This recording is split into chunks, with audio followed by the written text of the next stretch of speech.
Is everybody in? Is everybody in? The show is about to begin.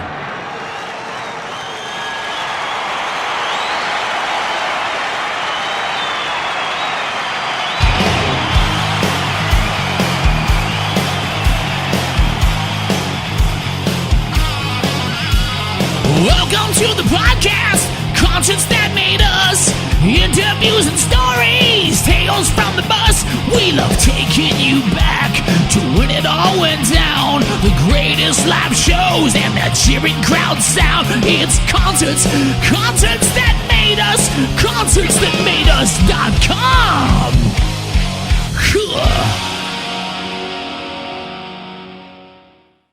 Keanan Eksteen, you're very welcome to Concerts That Made Us. Thank you very much for having me. It's a huge honor to be here. Very excited. I'm delighted to have you now. I'm looking forward to diving into your music. So you released your album, your debut album, Golden Fever, on July 8th. What can you tell us about it? Yes, sir. The album Golden Fever, we've been working on that for about a year or whatnot. Very excited to have it out there. It's our first full body of work where we can showcase, what exactly, a little bit more depth towards, in contrast to our EP, where we had a few songs and then we played it safe and all that jazz. And this one, I think, is just something to show that we have a bit more depth, diversity, and I'm just excited to have it out there and have the world going strong. Yeah. And, debut albums, they're a major statement. What do you think this record says about you? It's more of answering the question of there's usually the question that I get a lot is what genres are you going for, what all that, the sound and whatnot, and this one we put together so that I can almost answer that without having to answer it, just to say that I can't tie myself to a specific sound. Here is this body of work. This is what we're starting with, and it's only gonna grow and expand from here on. But if I could sum it up in a sentence, I'd say just here is Keanan Eksteen, everybody. Perfect. And what's your approach to songwriting? At 22 years of age, you've got major talent to be able to write the way you do. Thank you very much, sir. I would say the process, it comes in drips and drabs of inspiration. The words, funny enough, lyrics and all that come rather easy. To me, the challenge is the melody, finding something that hooks, something that stays in your head, and then we flesh it out from there. But I'd say, I'd be fiddling around on the guitar or piano or whatnot, come across something pretty, and then I start building onto that and have my words fill in from there.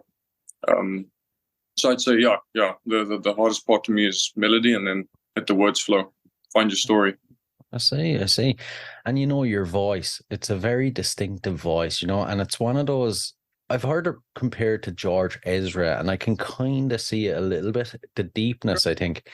But it's one of those voices that if you heard it on the radio and had no idea what you looked like, you wouldn't picture you, And but how did you find your voice? How did you find your style? That's an interesting question. I actually haven't thought about it.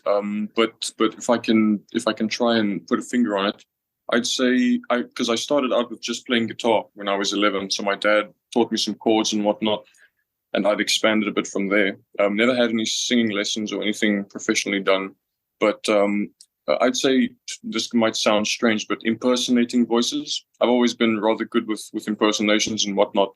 And then when I started singing, I was like, what if I try and impersonate, all these different voices until I found something, kind of like a middle, create your own with all these different inspirations and dialects and way of pronunciations and whatnot. And eventually it came across what I have today. I'm still trying to find different sounds and whatnot, growing all the way. If that explains it in a way that makes sense. It does. I think you've definitely found a sweet spot for what works anyway. And the other day I was reading your bio, and it kind of made my head spin.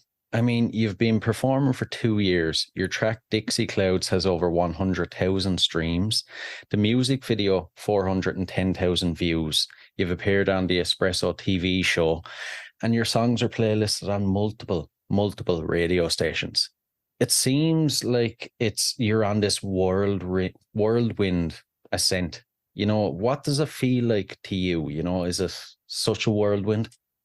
It is. It is. I mean, the hunger never stops. So you're always looking for more. But when I sit back and as you say, I'm analyzing everything we've done. And when I put it on paper and read, everything that we actually have accomplished, it's very, very, very humbling, very inspiring, and I'm very grateful for it, knowing that there are, unfortunately, a lot of people doing what we're doing, and it might be a bit more of a struggle. Not that everything comes easy, but just very, very grateful for the progress we've made in the time span that we've got so far. And I'm looking forward to seeing what we can do when that period doubles up, if we can keep the trajectory going. So it's a very humbling experience, I'd say. Yeah. And what would you credit your success to? Oh, damn. Not wanting to live a normal life. Right. That's a very good one. All right. Yeah. I understand the question correctly. Yeah. And at this stage, so we'll dive into your early influences to give the listeners a sense of where you come from. So it's a bit of a tricky one to start with now, but can you remember your earliest musical memory? Yeah. Funny enough, this is such a plot twist in ways, because my dad and them were also musicians growing up, cover bands and whatnot. So I've always grown up with some rock and roll in the 80s and whatnot, but never really found my grip on that until much later. So I'd a lot of indie stuff, a lot of folk, a lot of acoustic work, and some pretty atmospheric stuff up until I was like maybe 16 or so, where I started diving back into the old influences. I'd say Fleetwood Mac's, your 70s, your 80s, a lot of Beatles. I had a huge Beatles phase. Not a lot of it is being shown in my work, just because but definitely Beatles, and recently Stones, the Rolling Stones. So that's where it's kind of moved to. You're definitely a fan of the classics. So it must have been great growing up in a house though with your father being a musician. And I suppose it was probably maybe predestined you were going to go down that route. I mean, I never knew. At the start, I wanted to play drums, but I think that's just because any kid who looks at a band thinks like the clanging and banging looks like the most fun out of it all. But then taught some guitar. He taught me the guitar, and I remember there was a show that I watched on YouTube or on TV or whatnot, and I think it might have been Queen. And I saw the front man, and I saw him running around, and just bringing the people to life, and that to me was something that ignited something completely different. And then I knew, I want to be there in front. I want to see if I can create that impact and, bring the world together, or at least the world in me, at the shows. And that inspired it. So I think that's where the hunger started. Yeah, you wouldn't actually believe how many musicians say to me that it was Freddie Mercury that started it all for them. Yeah, it's shocking. And during your teenage years then, what sort of music were you exposed to by your friends and your peers, and how do you think it affected the musician you are today? That's a good question. Unfortunately, I grew up in the, well, not unfortunately, no hate, but grew up in a time where pop music and rap music just took over. So there was a bit of irritation and annoyance with the fact that there was no diving deeper into music anymore. Not that there weren't good music being put out, but in my direct atmosphere, what I heard was a bunch of stuff that I didn't necessarily appreciate. So there was a part of me that went, you know what, let me see if I can do something that I like, that I put out there that feels a bit more than just the generic, 808 drum bass and some demeaning rap lyrics, Yeah, you wanted something a bit deeper. Yeah. And what was your local music scene like growing up, and how does it compare to today? The local music scene, I was never too exposed to that as a child, but I do know of, the cover bands that my dad played in, and I've heard him go to a few concerts like the Rasmus and 30 Seconds to Mars and whatnot. But locally, we don't have such a big scene. We have a bunch of pub gigs and all that jazz, but no huge festivals and stuff that I was exposed to, at least. There were a lot going on, but I've only been to 2 live shows in my life, I'd say. Oh man. It's, the next question is going to have a short answer. So, what concerts would you say have made you? The first one that I went to. Are you asking which concerts I Attended? Yeah. So the one that I can recall was most recently. I think it was early this year or last year's side was the Lumineers. Funny enough, also a big influence about 2 years ago. You know, just because I didn't have a band or anything, so I'd listened to a lot of their music as a solo artist. You know, well, I hadn't been an artist yet, but telling myself that if I can make it with just an acoustic guitar, then at least there's potential. If you can do it with an acoustic guitar and rock it out, then you can do it great with a band as well. So the Lumineers definitely had a big influence, and I got the opportunity to go watch them. And the concert before that, I don't even think it was a major band. It was just something that my dad and them had taken me to, like a compilation of like an end of year kind of bunch of bands just getting on the stage and doing some music. Yeah. And when you're watching a band on stage, then are you able to totally switch off and just enjoy the experience, or are you more so not critical, but are you watching them and like, oh, I could do that in my show, or are you learning from them? There's a lot of envy in a healthy way, I'd say. But I'd say there's two parts. Obviously, there's the appreciation for it and singing along, and you feel like a fangirl. But then there's that part that's like, damn it, I want that. Let's see if we can one day reach a point where we can incorporate something like this, and just appreciating the fact that now that I've been in a band and I know how challenging it could be to put up a good show, not just play the music, not just be tight, but put up an actual show. I'd say it was very inspiring to see, especially because the Lumineers are a folk band. You're not expecting necessarily the whole shebang, but they put up the whole shebang and they totally blew me away. So very inspiring to see, definitely very analytical from my side and trying to get some tips and tricks here. And just making notes for one day when we can. Yeah. And I'm looking forward to this now. Your shows, what are they like for people that haven't caught them? Give us the full experience if you can. Oh, so I'd say at the start, I enjoyed playing guitar and whatnot. And obviously, doing some frontman guitaring, but slowly but surely, I very much started enjoying grabbing the microphone and call it Jagger influence, Mick Jagger's influence. Just running around, jumping. Same with Harry Styles as well. Very interactive with the crowd. I like to move. I'm not one of those. Not that there's anything wrong with it, but I'm not going to stand still and sing you the song. I'm gonna come to you and engage. Me and my guitarist, we move around. We It's a very energetic show. There's a lot of movement, a lot of passion. Unfortunately, a lot of sweat, but depending on who minds. But and as much engagement as possible with the crowd. So yes, I also started writing for that. So that at the start there may be one or two slow songs that I wrote, and then I realized this is what we can do at live shows, and started writing for energy. So if I can sum it up in any way, in my own words, I just say the rock and roll fire is there. Right. That's an interesting one you touched on, actually. How do you approach writing a song that will get people moving?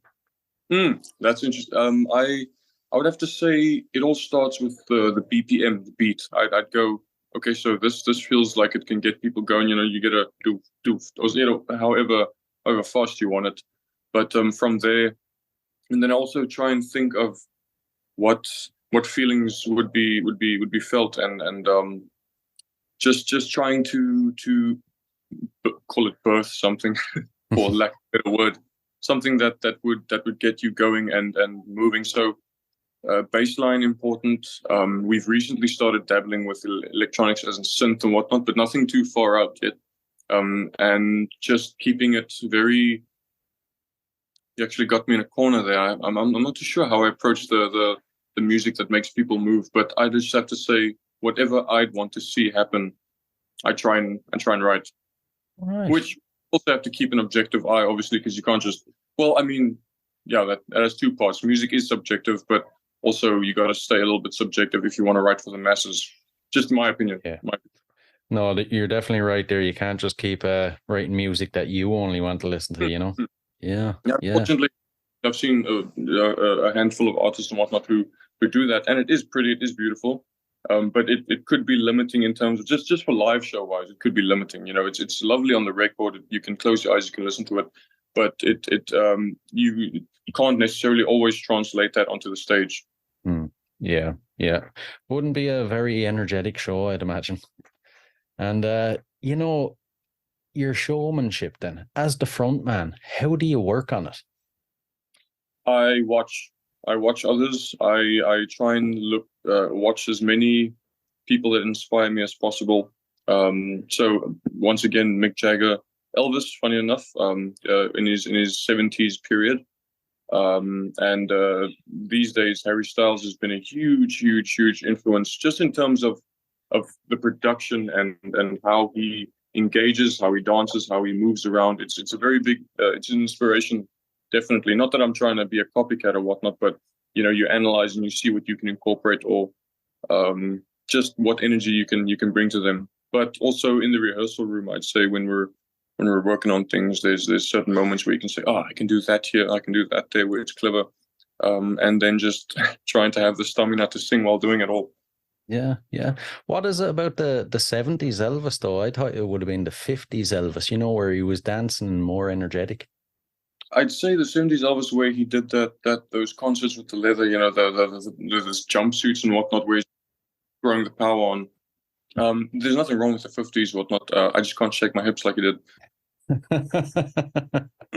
Right. Yeah. Suppose there's a reason to call them Elvis the Pelvis. Elvis the Pelvis. And, you know, out of all the gigs you've played then, is there one that you revisit in your mind as maybe the best experience you've had?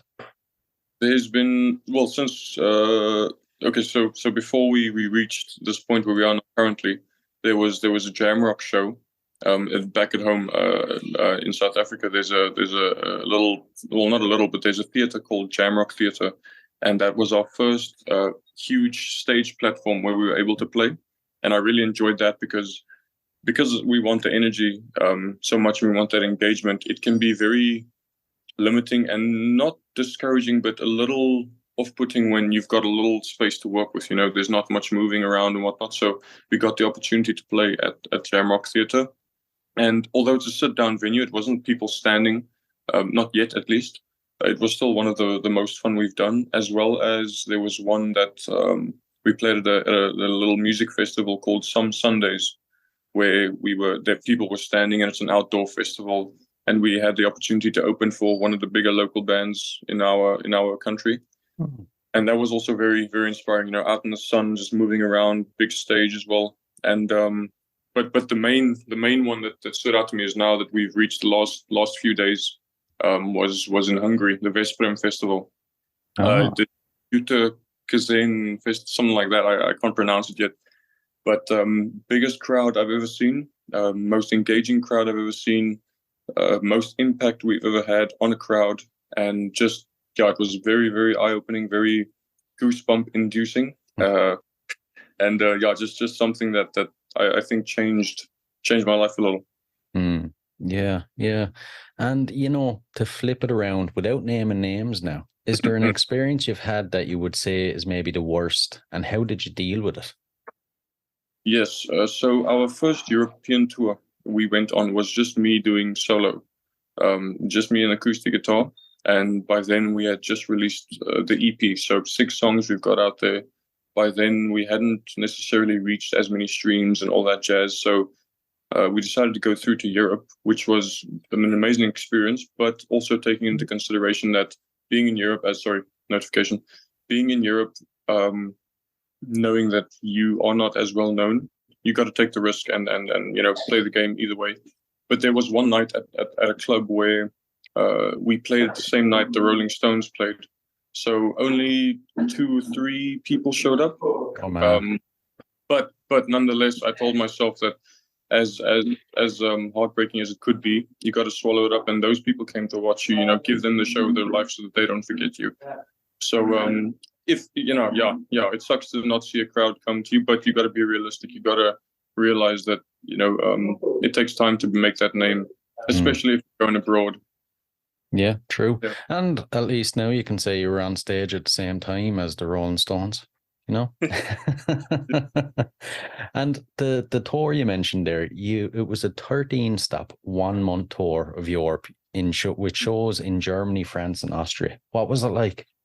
That was one of the most eye-opening experiences to date. Just because by then I had never been on a plane, I had never been outside of my country, and just to wake up and realize that you're now going onto a plane, you're going out of your country, not just for a holiday, not just to go, to a business meeting, but to go do something that you love, and something that you're working on career-wise. That was amazing. Seeing all the cultures, seeing the architectures, that was something that stood out to me. The European architecture, the people are very accepting of accepting and loving of the music, whatnot. Whatever you played, there's always going to be someone. Whereas maybe it's a bit more limiting here at home. But all in all, very, very, very eye-opening experience, and that just increased the hunger and made the passion even more. How did it come about, because it's a major achievement. Like, it's not like driving 5 minutes down to the next town. It's a whole different continent, Yeah, so my manager, Jeremy Farber, he's also a producer and marketer, and you name it, he's doing it. Very, very thankful for him. Without him, there'd be literally none of this. He saw me for the first time. He heard, I think my dad had sent a little voice note of me singing a song to a friend of his, and somehow, through the grapevine came about, and slowly we developed the music and whatnot. And fast forward, he made it possible along with our booking manager, Jason Ling. He's the one that made it all possible for us to go abroad and just, make it happen. And I have to ask, how do European audiences compare to South African audiences? I'd say, sorry, I hope there's not too much background noise. No, it's fine. The European audiences is much more engaging, I'd say. They're very, very, very open to coming to the front, dancing.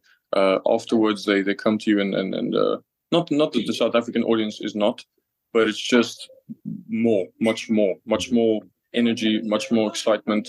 But then again, it also depends on who I was back then playing for South Africa and who I am now. So the impact you make, I'd say, will be the deciding factor for how the crowd and different, people across continents respond to the music.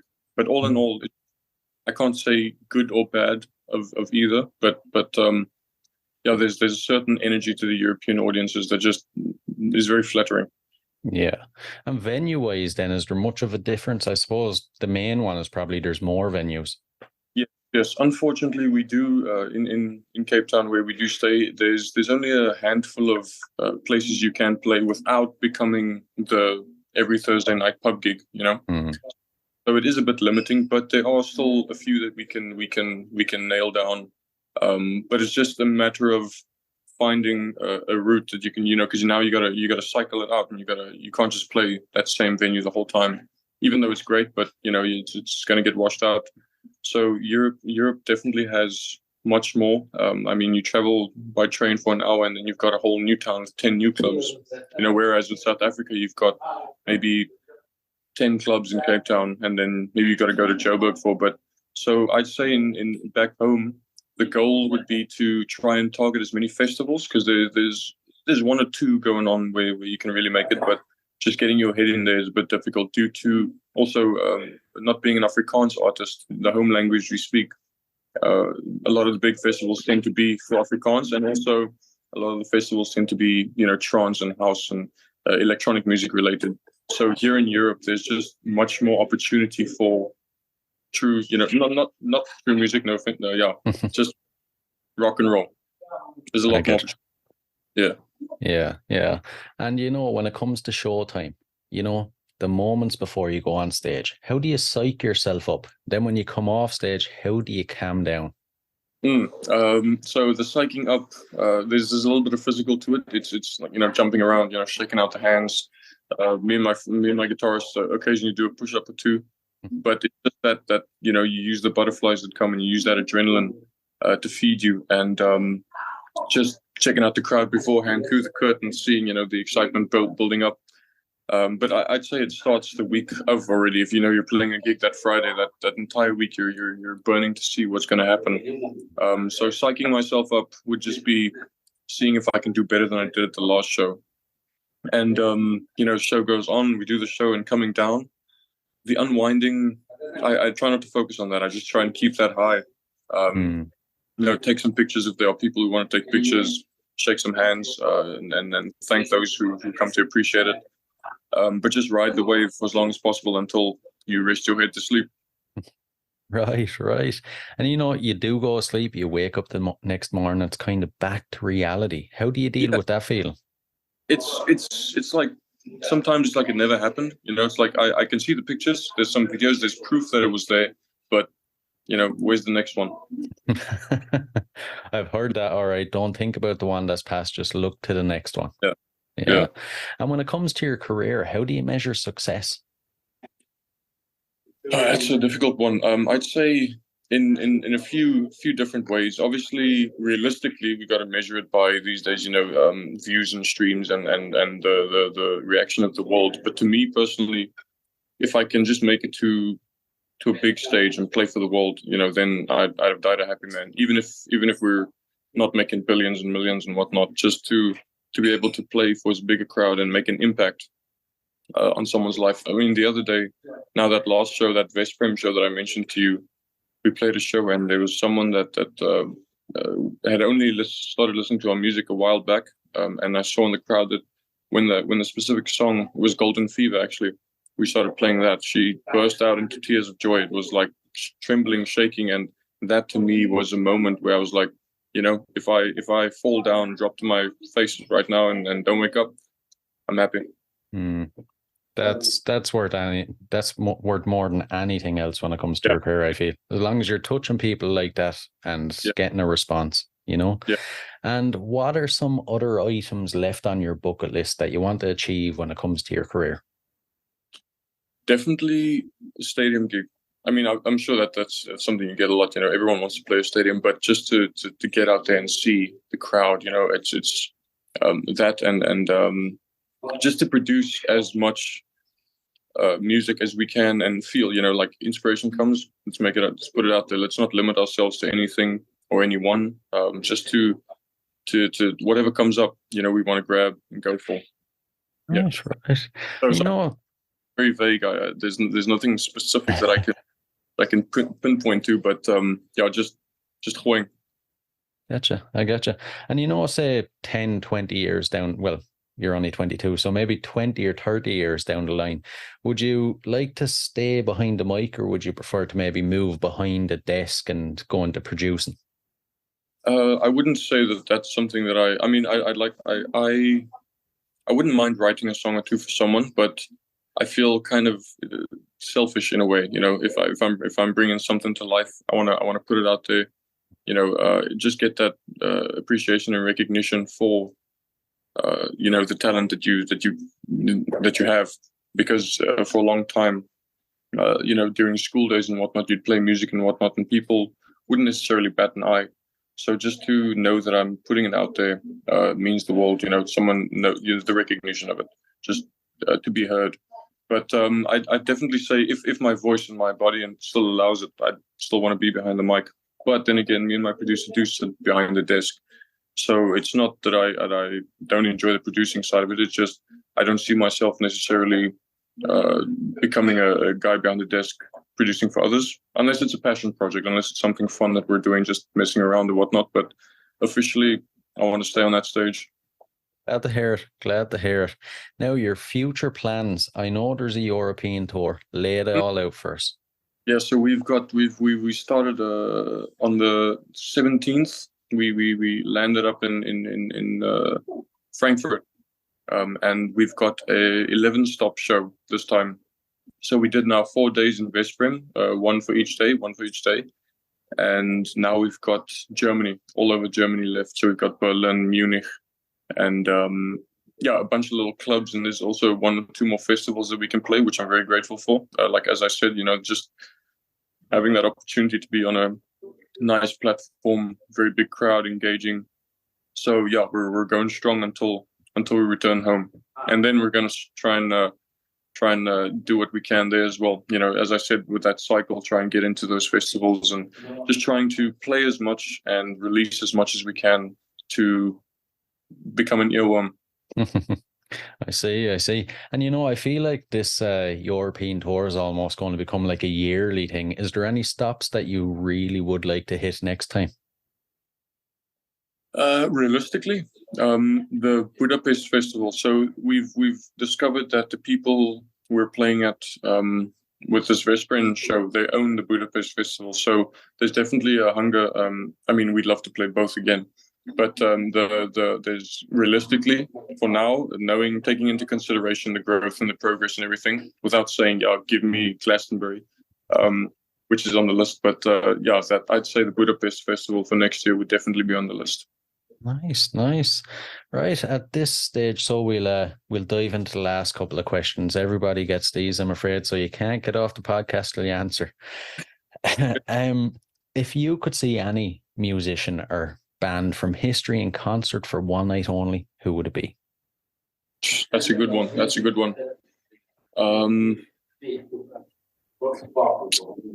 Probably Mercury or the Stones, but then also Fleetwood Mac.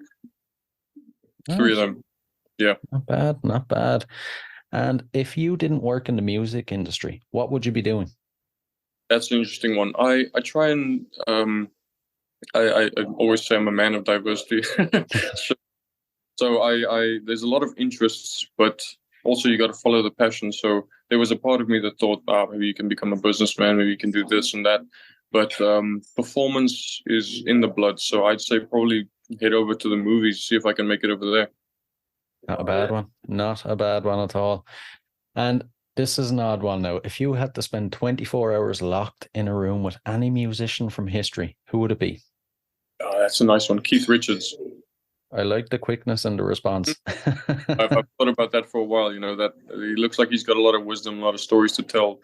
So that would be something that definitally would be eye-opening for me. Be a very dangerous 24 hours, though, I feel. He seems to have cleaned up a little bit, but definitely keep. Good one. And the final one. So, what song would appear on the soundtrack to your life? Yeah, I've thought about that quite a while. In the end of the movie, in the beginning of the movie, that's a nice one. I've got so many that I've thought about, because to me the music is always, I'm picturing it as a scene of something. But if I had to, off the bat, just pick a song, I'm probably going to regret saying this and think of something better after this. Probably. But Rocks Off from the Rolling Stones. Right. What is it about that song that speaks to you? It's the lyrics. It's more like, can you handle it when you reach the top, and how it goes from there. Some people, because I'm so curious to see how things are going to go. It's just that also the energy, it speaks to me in a way. It feels like a proper end of movie thing. If things, it could go both ways, it could go good, bad. The song applies either way. And just to know, could we handle it when we get to where we want to get? Perfect. Has to be that one. So listen, Keenan, I've really enjoyed it. Now, it's been great. Thanks a million. Thank you very much, sir. I really appreciate the opportunity to be on here.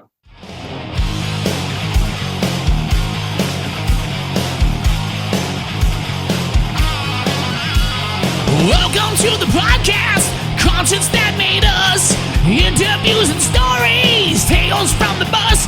We love taking you back to when it all went down. The greatest live shows and the cheering crowd sound. It's concerts that made us, concerts that made us.